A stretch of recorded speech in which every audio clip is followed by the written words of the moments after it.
Hello, ladies and gentlemen, and welcome to the Women Leaders in Museums and Galleries and Science Centers Roundtable. And I want to warmly welcome you and thank you for joining us. We have a great event this afternoon. And Matthew, can you go to the next slide? As I said, welcome and thank you for joining us. We at the Bytown Museum, we acknowledge that the Bytown Museum is located on the traditional unceded lands of the Algonquin and Anishinaabe peoples, and we thank them for allowing us to do our programming on their traditional lands and for their ongoing partnership with a number of programs and initiatives. So thank you very, very much. As a technical thing, I just want to say any questions you have, you can do it through the Q&A function on Zoom. And we will be recording this roundtable so that you can access it on our website a couple of days from now. You are all aware that we are going through tremendous change, not just because of COVID, although COVID has certainly exacerbated some of the problems and issues and also has highlighted a number of the challenges. Museums and galleries and science centers across Canada are indeed facing challenges, and the need to envision and act, not just envision, but act on a visionary future for all of our cultural activities and for Canadian culture in general. COVID-19 forced us to physically close our museums and galleries and science centers, and across Canada, we've been open and not open off and on throughout the past year. It exposed the difficulties and gaps that we knew about and are now challenged to either fix, replace, or do something totally different. We have an exciting opportunity, however, to rethink how we're serving our communities, our amazing, fantastic, beloved communities, and taking into consideration diversity and inclusion in the museums, on our boards, in our programming, in our exhibitions, and consulting with all of our diverse communities. Also, truth and reconciliation. The Truth and Reconciliation report has at least 43 recommended actions for museums, galleries, and science centers to consider and to act on. Online access to information. We've placed all of our programming in this Zoom-based lecture series and this Zoom-based roundtable are examples of it. Our collections are digitized and online. This will never change. Moving forward, we are going to be forever providing online programming.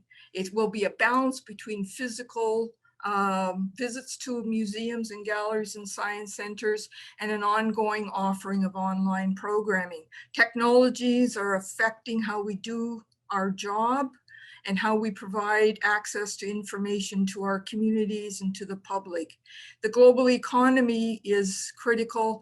And last but not least, our youth. Our youth in general, but also our young professionals. Next, Matthew.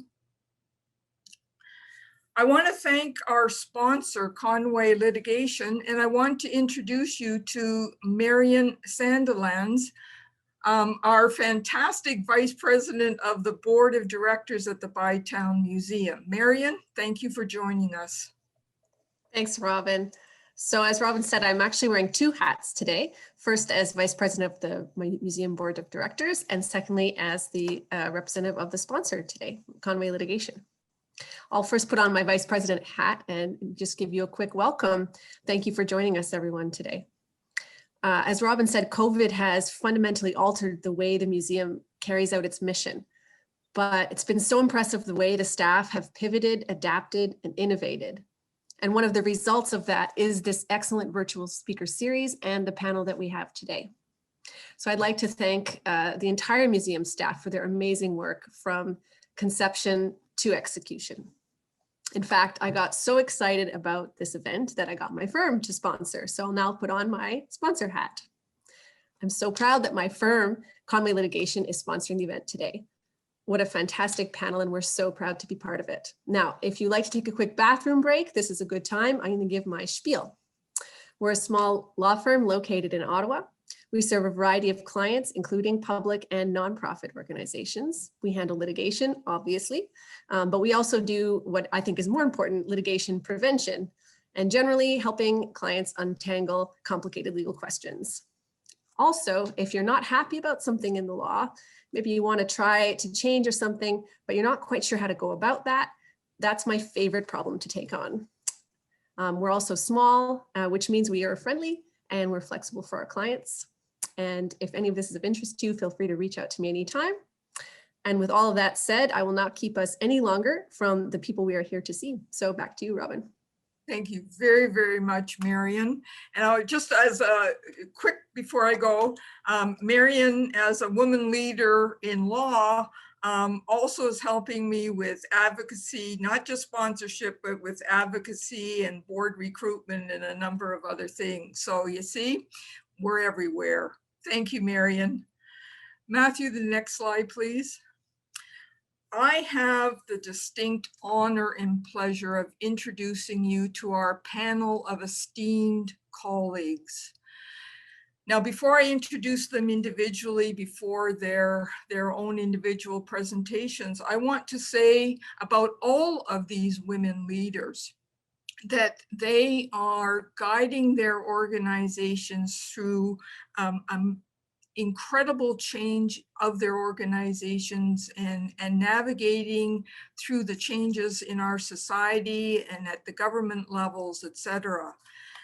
They also all participate on boards. They're very active in their communities. They are adjunct professors or have taught at community colleges and at universities, and they mentor their summer students, their interns, and their young staff. So they are great contributors to the cultural landscape of Canada, but also to their communities. I'd like to introduce you to Alex Babjak, the CEO of the Ottawa Art Gallery, Marie Chapman, who is the CEO of the Canadian Museum of Immigration, Pier 21 in Halifax, Margaret Beck, who's the CEO of the Canadian Museum of Nature here in Ottawa, Sandybaumgartner, who's the CEO of the Saskatchewan Science Center in Regina. And I gather it's +5 and sunny in Regina today. And Vanda Vitelli, who is the CEO of the Canadian Museum Association. And as such, knows everybody across Canada in museums, galleries, and science centers. Next, Matthew, thank you. Dr. Vanda Vitelli, as I said, is CEO of the Canadian Museums Association. But Vanda has a remarkable experience and expertise and has worked across Canada and in the United States and internationally. She worked at the Royal Ontario Museum. As I said, she's worked in the United States, Los Angeles County. She's was CEO of the Auckland Museum in New Zealand, and she has worked in France. And on a personal note, and it wasn't in her bio, please read Vanda's messages in the Muse magazine. They are very thoughtful and thought-provoking. I always read them and come away contemplating possibilities and opportunities that she so clearly articulates in her messaging. And on that note, Vanda, the digital floor is yours. Thank you, Robin. Thank you for these kind words of introduction. Thank you for organizing this panel. It is both a privilege and pleasure to share thoughts with such distinguished colleagues and friends. I wanted to say a few words about, first of all, I'd like to echo your words about experience of the current crisis. Indeed, we are facing multiplicity of crises at the same time, health and economic being particularly strong. But we all know that the crises accelerate events. They also make us think about resilience. And as you pointed out, they create opportunities for innovation and accelerated conceptualization and actions. So as we talk about this through this panel, I wanted to remind us of what women have achieved given over the last century or so, given that we are just a few days away from the International Women's Day. And so please forgive me, but I thought that it was important to show the progress up to today. So I thought that in my opening remarks, I should remind everyone that women have relatively recently achieved quite important progress in terms of equality and diversity. And particularly in the areas of museums and public sector, but that we still need further progress. So I wanted to start with the image of Déjeuner sur l'herbe by Edouard Manet. It is in the center top. It was painted in the 19th century. And to me, it indicates that, or shows, illustrates, if you wish, that a century and a half ago, and even longer, one of the most prominent positions that women held in museums was that on the walls, in various paintings, obviously. And while Edouard Manet, in his own right, with this painting, was establishing a certain break from tradition and the painting that was considered particularly progressive, nevertheless, it, I think, pictures very well or illustrates very well where we were more than a century ago. As you all know, this painting now hangs, is considered one of the important pieces that hangs in a prominent Paris museum. But then women have really taken their fate a lot in their hands and understood that action was needed. And so after decades, we now see women and their many capabilities being represented here in Canada and elsewhere. And the image of the Bull by Arturo Di Modica and The Fearless Girl by Kristen Visbel, to the left of your screen, show very much what was, illustrate very much what was needed for the women to stand for their rights and push the agendas that were important for them. And so the position of women have been evolving and expanding, both in terms of the roles that women took and in terms of the responsibilities. In Canada, in the heritage sector, women are well represented.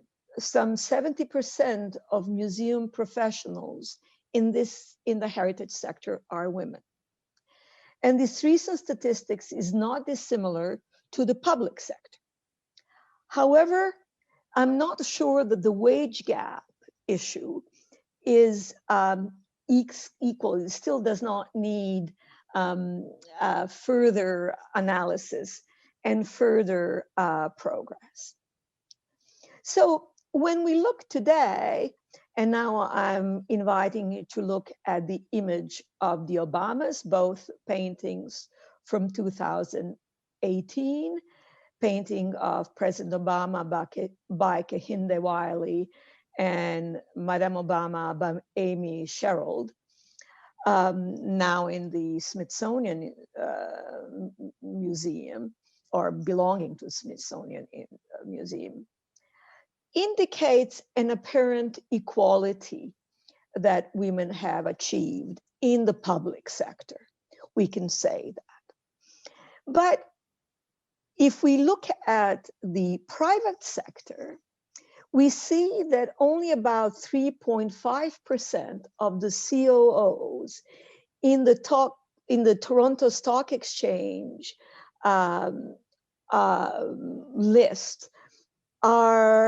list companies, Canadian companies that are headed by women, 3.5%. So let's look at going further into this. From my research in the field, it is clear that policies were the most important and effective way of achieving progress. That is time, that takes time, but they are the most effective for a long-term progress.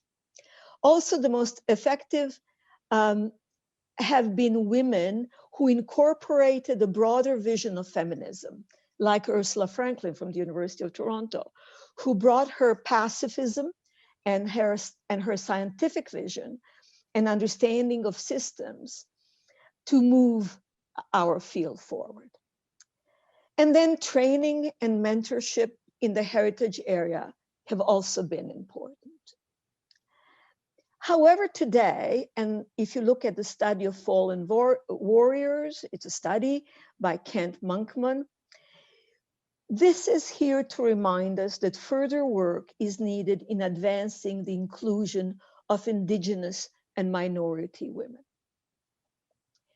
Women have been in museums very important on all levels and crucial for the work of museums for telling a more comprehensive and inclusive story. But greater progress still needs to be made.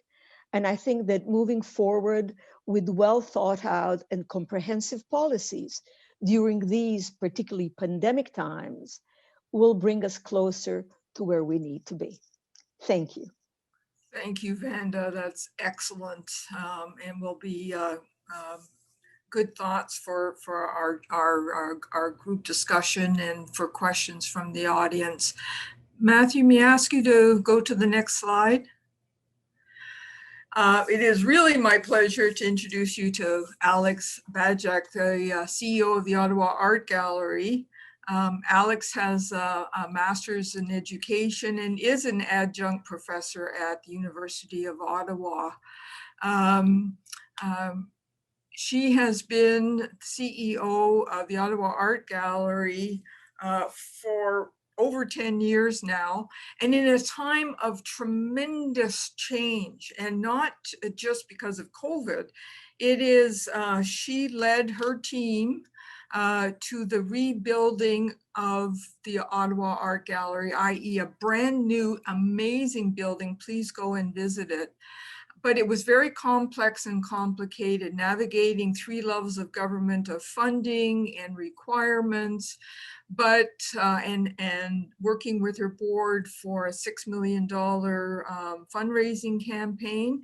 But the actual complex, or in Spanish, conjunto, of the Ottawa Art Gallery, it is beside it is a hotel and condo building, and that's part of the entire complex. It is a very unique approach. Alex was also executive director of the Diefenbunker, a museum in Carp, here close to Ottawa, and rejuvenated the revenue streams and the programming. And she actually was in a gallery, an amazing gallery in Saskatoon. And on that note, thank you, Alex. The digital floor is yours. Thank you so much, Robin. Such a pleasure to be here again with such esteemed colleagues, including yourself, Robin. Wonderful well, to follow Vanda and her great sort of history lesson of where we've all come, I think we can all appreciate that we are going through tumultuous period of time. We're really at an inflection point in so many ways in history. And, you know, from my point of view, we really do need creativity, inventiveness, and some humility to write a new path. And I think we all believe that we don't want to go back to the way that we were, that we really do want to forge a new tomorrow. And really what we do right now matters, and it will last. And so I feel in so many ways, women leaders are perfectly suited to manage and thrive in moments of societal change. I know this is a huge generalization, but we tend to be consensus builders. We often come with a flexible mindset, which I think is going to really help us to break through some needed, push past some needed conventions and see the world in new ways. When I reflect on my own path, when I first became a museum director, women were just starting to have equal representation at the museum and the regional level. But there was very few who had pushed past the glass ceiling in on the large institutions. And when I look around the virtual roundtable today, I can see that is certainly changing. When I began the OAG expansion project that you talked about, Robin, very few women leaders had undertaken infrastructure projects. And so it was really hard for me to find somebody to go to and talk to for advice. Many of my male colleagues often had an odd competitive edge. And so as a consequence, I make it a real point to be as honest as possible, both on an organizational as well as a personal perspective level, personal professional level, about my building experience. So with anyone who's experiencing or taking on a project of this scale, I can say when we ended the project and opened a great fanfare in 2018, I had the honor to present to the Federal Standing Committee on Heritage on the topic of women in leadership in the arts. And at the time I noted that yes, things were changing, but that many of the gatekeepers still couldn't see leadership in the form of a woman. And I recall that fellow presenters and myself really did put forward the need for board of directors and recruitment companies to look to Indigenous and Black and people of color, as well as LGBTQ2+ and disability identified individuals as potential candidates. And I'll say on that front, really only this past year, did we start to see some substantial changes at the museum level in terms of diversity in Canada. Long road to go, lots more work to do as we break down the barriers to that leadership. So from my perspective, looking forward as what the museum sector needs or is going to have to deal with over the next few years, certainly 4 key pillars emerge for me. It's been mentioned by Robin and by Vanda, the need for resilience. There's no doubt that this is going to be a key piece we need to use, as well as climate change. We need to really use our public platform to engage in what is the most serious global threat that we will face, climate change. We need to green our facilities and green our practices. And if COVID has taught us anything, it's that we need to build resilience and sustainability into everything we do. So it needs to be foundational to our annual and strategic plans, and we definitely need to adopt a strategic risk management lens. It's been spoken about, but we do need to adopt new inclusive models. We need to diversify our collections, our exhibitions, our programs. We need to conduct annual audits to check our gaps and our biases, and we need to diversify our staff and board. And we really do need to break down the systems that continue white privilege and really to create safe spaces for everyone. There's some really old ideas and some really new ways of doing things that I'm excited by, like shared authority and co-leadership. So that's something I think that we all need to pay attention to. I like to use the idea of a multi-channel posture. Yes, we need to do work in our museums. We have to do work offsite, and we have to obviously do things online in partnership and collaboration. We sit on amazing content.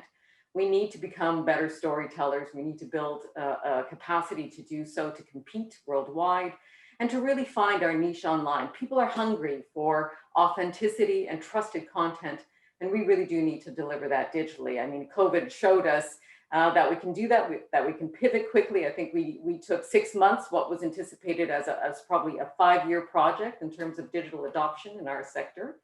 And maybe I'll end with this idea that Canada's not perfect, but cultural diplomacy is important. If we have some humility, we can own up to the things that we've done wrong, but we can also show the world that we are doing a lot of things right. And I think that culture and art is a really effective medium for doing that.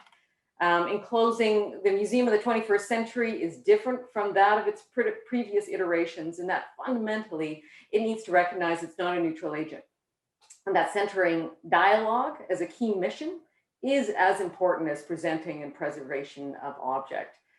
So on that note, I really do want to congratulate Robin and all her colleagues at the Bytown Museum for exemplifying this through this really great roundtable and lecture series. Thanks, Robin. Thank you very much, Alex, for those kind words. And again, some thought-provoking ideas that will certainly feed our conversation moving forward. Matthew, the next slide. It's a real pleasure also to introduce Marie Chapman, who is the CEO of the Canadian Museum of Immigration at Pier 21. And my great-grandfather landed at Pier 21 many years ago. So one of these days I'll pop down and do some research. Marie started her fundraising profession and career 25 plus years ago at Mount Allison University.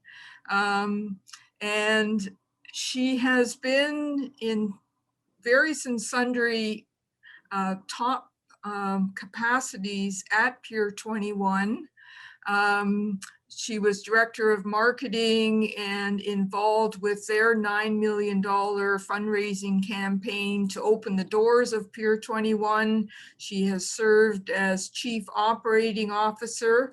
And for the past 10 years, Marie has been the CEO of the Canadian Museum of Immigration at Pier 21. Again, she sits on many boards and is very active in her community. And on that note, Marie, the digital floor is yours. Thank you so much, Robin. It's really an honor to be here. And I guess we talk a lot at work about the silver linings of COVID. And I do think this is one of those linings, in the sense that we've all become very comfortable in this new, it's not a new medium, but certainly at this volume of use of this media, and I'm grateful for that. And I really want to acknowledge that I am sitting at the museum in Mi'kmaq. It's the ancestral and unceded territory of the Mi'kmaq people, and I am grateful to be able to share stories here at the museum on this wonderful land. I sort of took a tack of looking, because we've been talking about this in our team, about what it looks like in the future. What are we taking out of this moment? I really think this is one of those moments.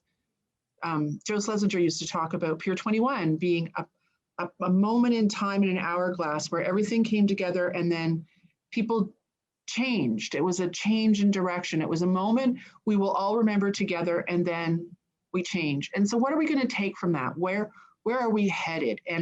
And for us at this museum, where we've always been a museum of stories. Our collection is digital stories, oral histories. We are not as object heavy as a traditional museum, one would think. And so it's always been really important for us to be able to share those stories in many different ways. So in some senses, the digital piece was relatively comfortable for us because we had already been in that universe. We just accelerated, obviously, through the pandemic. But when we look to the future, and we've been talking about this for a while, it's really important, I believe, for people to see themselves in our spaces. And I think both Vanda and Alex referred to this, but to walk in and have a jolt of recognition of a story or a circumstance or a telling of a piece of history where they know somebody that's attached to that, or they have a sense of it, really creates a moment of, I am meant to be here. And I think that's incredibly important for our sector, but also just for the ongoing discourse of civil society. And I also think that one of the things we've done here for quite a long time is two sets of, we reach out to communities and they come and co-create exhibitions with us called Community Presents. And we have a film series called Diversity Spotlight where communities nominate films and then come and host them with us here tied to different themes. So the power in that has been amazing, and we really want to accelerate that as we go through so that more different groups come in again. The same thing about welcoming, and we talk a lot here about being comfortable in this space. We, of course, as a Museum of Immigration, we have newcomers who work with us. That makes perfect sense, and it's important to us. We have a program called Welcome Home to Canada, but we also hear from a lot of people who've never crossed the threshold of a museum before in their lives. And that first moment can be daunting. A lot of these buildings are gorgeous and quite monumental in structure, but it also means if you've not been to one, they can be very intimidating. And ours, on an ocean as a shed, you know, people from both sides when they approached it thought it looked like a prison. And that's not a comfortable thing for newcomers, obviously, in many instances. So to make sure that people are welcomed and feel comfortable and feel that they know their way around a space in every which way from each type of accessibility is really important. And we're thinking more and more about that as we go forward. And then, of course, the other piece that I think museums frankly don't do a very good job of sometimes is looking out beyond their walls to see what's happening and to have conversations about what captures people's attention. Don't be afraid. I mean, I think we're getting better at it, but don't be afraid of gaming. Don't be afraid of new waves of interest. Incorporate them into your world in some way and people will come. We've experienced that, and I think we will keep doing that because you want people to walk away. Entertainment isn't a bad word. It just means people are deeply engaged, and it's a great way to learn. And so we talk about these things, overlaying with that because, you know, obviously Monday is International Women's Day, and you know, here we are as women leaders, and I think to Vanda's point, we've done well. You know, in this sector, we're getting better. But when I think about where Alex works at an art gallery, you know, there's the largest 40 galleries in the United States and Canada gather, the CEOs gather. There's two women. One of them is Sasha Suda, our National Gallery of Canada CEO, and the other is the CEO of the National Gallery of the United States in the Smithsonian, and the rest are men. And that's bad math. That's, you know, that needs to change too. And I think that as we gain foothold in be going beyond regional to mid-sized institutions, there's still steps to come for all of us. And there's pipelines. And the other thing I would say when we talk about the intersection is that Black, Indigenous, persons of color, as Alex said, underrepresented groups and individuals across every walk of life need to feel that they can be in this place too.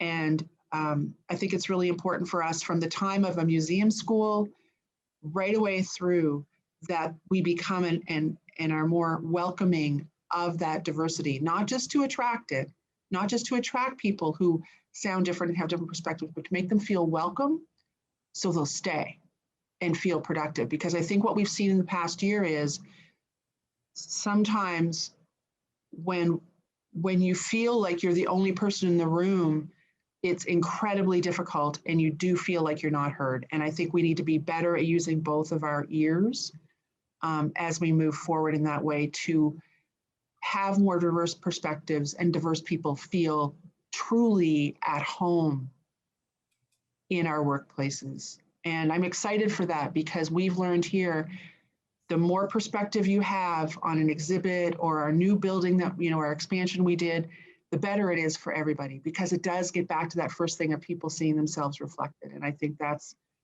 the trick to keeping us beloved and vibrant and relevant in the next decades to come.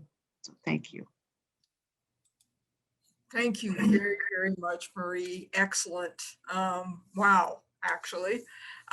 Matthew, may I have the next slide? Thank you, Matthew. Sandy Baumgartner is, as I said, the CEO of the Saskatchewan Science Center, and she has been there for 13 years. She also worked in a big capacity at the Canadian Wildlife Federation here in Ottawa for 18 years. She sits on many boards, including the Canadian Association of Science Centers and the Regina Tourism Action Committee as part of Regina Tourism. And Sandy has led her very talented team to rejuvenate, rethink programming and how to provide education and entertainment of science to her audience. And they've also done some neat things like the traveling exhibition Joy Lab, which is currently in Halifax at the Discovery Center. And on that note, Sandy, thank you for being here, and the digital floor is yours. Thank you so much, Robin, and thank you for your team for organizing this and bringing us all together. As you noted in the introductions at the beginning, I am in sunny Regina. It's Treaty 4 lands, the home of the Saulteaux, Cree, Dakota, Lakota, and Nakota peoples. And thank you all for welcoming me into this virtual space. I miss Ottawa, so this is as close as I think I'm going to get to you this year, so thanks so much. As Robin pointed out, I'm the CEO of the Saskatchewan Science Center, and so my remarks are really going to be focused on living through COVID from the Science Center perspective, both locally as a individual science center, but also nationally as a network of science centers. And for those of you that may not be familiar with our history, science centers really morphed out of the museum community. So we're only about, as an industry, as science centers, only about 50 years old, so fairly young.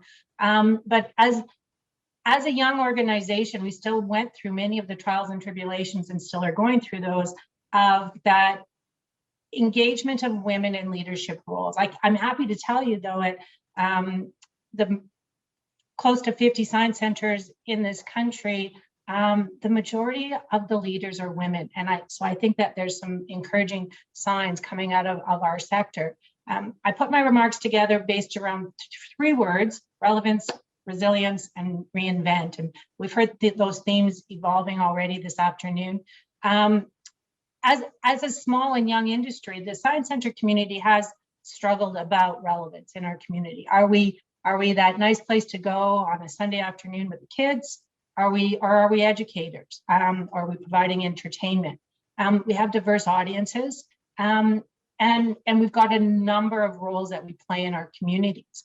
But one of the things that's an interesting observation and is actually now playing out through COVID is the advocacy for science. The Ontario Science Centre did some national surveying in 2018 and determined that through their study that science centers are one of the most trusted sources for information about science. So I look for the gifts in COVID, as many of my previous presenters did, the positive things that we have learned through COVID.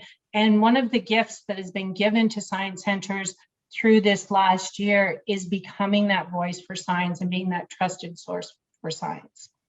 The other theme of my observation and my reflection on the past year is around resilience. As a highly interactive facility, science centers are deeply impacted by the health and safety protocols that, for some of us, actually here in Regina, we're one of the very few science centers that are currently open, and we're just open with one level of our facility simply because we aren't able to accommodate more visitors in a highly interactive place. But we did, all of us, like all the museums and galleries, we've all done that quick pivot to digital delivery. It was certainly something that was on our strategic plan as an organization and many science centers across the country. And frankly, COVID gave us all that kick in the butt to actually make it happen and try some things and really learn about some new ways of reaching a broader audience. And I think that is definitely a gift that will hopefully last coming out of COVID. Something else that I really observed, and as I was preparing for today, is the resilience of the women leaders in our community. When we started to close our doors across the country almost a year ago to today, the women leaders, I felt the strength of the women leaders around me. And we gathered together and we networked and we shared and we helped lift each other up from the very beginning. And so I find that actually in our community, those relationships have strengthened. We talk regularly, we work together and find ways to bring not only our individual organizations to the forefront and survive through this pandemic, but the association and the community at large. So there's a tremendous amount of resilience and strength amongst that community of women leaders that just get the work done. They see a problem and we just go. And I think that's one of the things that we will see coming out of COVID is that strong leadership. You only need to watch the news on any given day and you see Dr. Tam and Dr. Henry, those strong women leaders out guiding us through this pandemic. And then the last point of my 3 R's is reinvent. And I think Alex said this as well, is that we don't want to go back to the way we were. I think we need to learn from what we've been through. My biggest fear is that there's many in our sector, and I talk about this with our staff often, is there's many people that are just quietly in the corner waiting for this all to go away so we can go back to the way things were. And I really hope that as a community, we don't do that, because there's so many lessons learned, so many new paths forward, and so many gifts that we have been given that can bring us to that next place for science centers, museums, and art galleries. And a lot of that is really around looking at that diversity of audiences, being more welcoming. The reality is, and we all know this, we are our facilities and organizations for the privileged. We need to start looking closer at how we welcome those broader communities. And I know we're all doing it, but I think we really need to make sure certainly one of the things that's exposed for all of us as we're doing digital delivery is there's sectors of our society that don't have internet access or have very limited internet. So we are not really being that accessible for our communities. We need to think about that. And I'm going to leave you with one last thought as we think about the roles of women in leadership, as well as we start to open up our minds and our organizations to that diversity and inclusion conversation. I came upon a short poem by poet Rupi Kaur from Toronto, and it goes like this: I'm not interested in a feminism that thinks simply placing women at the top of oppressive systems is progress. And I think that to me is the lesson for us here today. We have a long way to go, but it's not just putting people in leadership roles. We need to mentor, and I think some of my previous colleagues have talked about that. We need to start at the beginning. We need to open our doors and welcome diverse communities into our facilities, into our programs, into our mentorship programs, and into leadership roles, so that the next time that we're here having this conversation, the panelists do represent that diversity of our community. So I'm going to stop there, and thank you very much for the opportunity, Robin, and your team. Thank you very, very much, Sandy. Again, food for thought, and we can move forward with all of your ideas in a group conversation.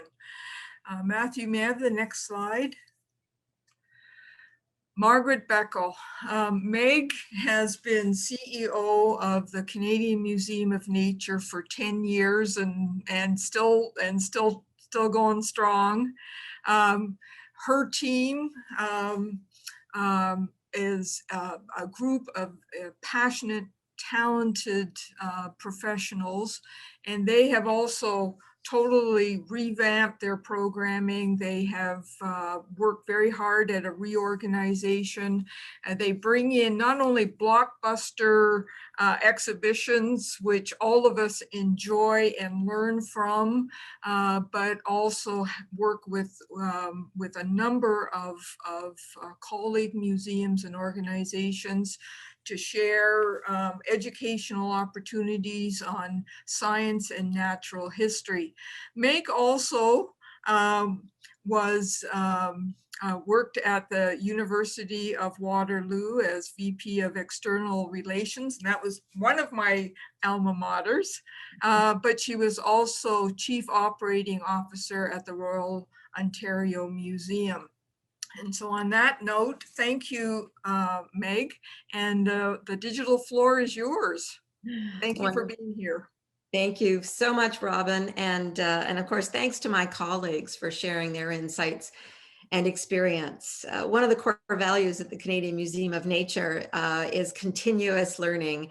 And I tell you, I continuously learn from my colleagues and know that the conversation that will follow my remarks will add to that richness.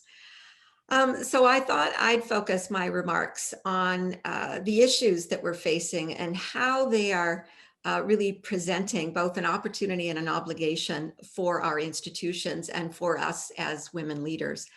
I think COVID and the social and economic recovery of Canada is going to call on us all, especially women leaders, to step up, take risks, and to make changes in how we do our work.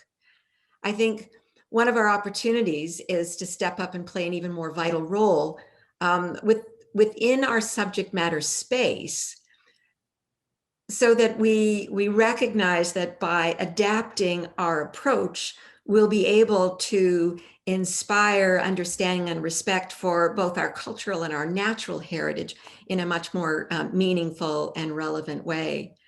I think we also have an obligation to be leaders in diversity and inclusion and in advancing more meaningful engagement with Indigenous communities.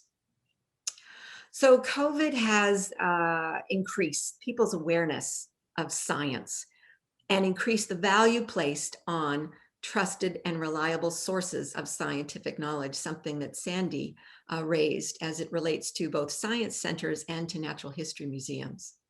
So for the Canadian Museum of Nature, as a natural history and natural sciences museum, we are called upon to provide a shared understanding of nature's past, its present, and its potential future. So visitors turn to us for evidence-based insights on the knowledge derived from the study of the collection in our stores, but also from our fieldwork. And museum and university colleagues from around the world depend on our collection to be digitized and to be available for study. And of course, parents count on the museum to provide inspiring and informative experiences for their children that augment the formal learning that's provided in schools.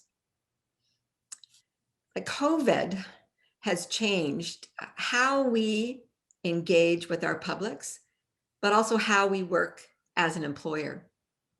So although we never imagined we would be closed for so long, we, like my colleagues, eventually realized that we had to pivot and turn to more digital while still working on the traditional physical content experiences that our visitors count on and that partner museums count on, such as our recent major exhibition called Planet Ice, Mysteries of the Ice Ages. It still amazes me that we managed to pull off a world premiere of a major exhibition in the middle of a global pandemic. And with the adjusted schedule, we were only a month late. But what was important is telling that story of the role of cold and ice on the evolution of this planet and the species that depend upon it was more important than it's ever been before.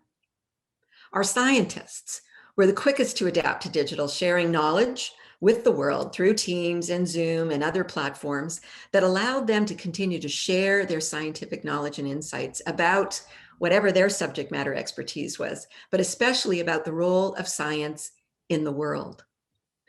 As an employer, we had already shifted to Teams and SharePoint, so we were ready to shift to working at home. But the long haul of COVID has really affected us in so many other ways. Mental health, isolation, the need for connection have all become much bigger issues that we now need to address, and therefore putting that much more pressure on us to change our approach to being a good employer. Now, COVID has also made it clear that we have to do so much more in the realm of diversity and inclusion. In 2016, we learned about the importance of diversity and inclusion actually at an Ontario Museums Association conference. And that inspired the development of our D&I framework that would guide the museum's operation. Now, it was primarily focused or mandated at the level of the CEO and the director of HR. And in 2019, it was our science division staff that created their own D&I working group and inspired us to create an enterprise-wide diversity and inclusion employee resource group that would call on volunteers who wished and were willing to share their lived experience with the museum so that we could begin to move and make the museum a much more inclusive working environment. It's also now guiding the latest leadership development training that we're providing to all our managers so that they become more inclusive and compassionate leaders. And we're also refreshing our approach to truth and reconciliation with a much more intentional approach to understanding our past, our present, and our potential future. I can't go this afternoon without touching on the fact that there have been some very serious workplace issues that are facing museums in Canada and around the world and are making this change in approach to how we work as an institution, but also as an employer, that much more urgent and important. Workplace culture is something that goes well beyond diversity and inclusion. It's very much about communications, communications, communications. It's also about effective labor management relations, having an empowered health and safety committee.